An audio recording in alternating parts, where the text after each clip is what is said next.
Թեմի առաջնորդին ձերբակալել են, նրան կալանքի են տանում, այս մասին որևէ բան կասեք։ Ես չեմ ուզում այդ մասով ինչ-որ մեկնաբանություններ անել։ Հիմա եթե տանում են, գիտեք, պետքա որոշակի բաներ նաև ասեն, թե ինչ պատճառով են տանում։ Իսկ պատճառները հնարավոր է որ այս ամենի հետ կապ ունենա, հնարավոր չունենա։ Ունի, որովհետև այսօր հայտարարել է քննչական կոմիտեն, որ Դանիել Իովաննիսյանի բողոքի հիման վրա է տեղի ունենում գործողությունները, իսկ Դանիել Իովաննիսյանը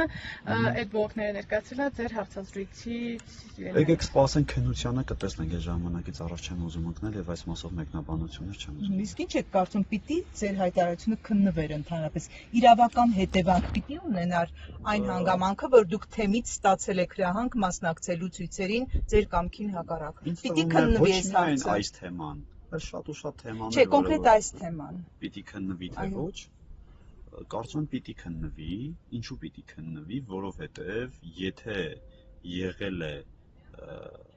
ազատության նկատմամբ ճնշումներ մարդու խոսքի, իրավունքի եւ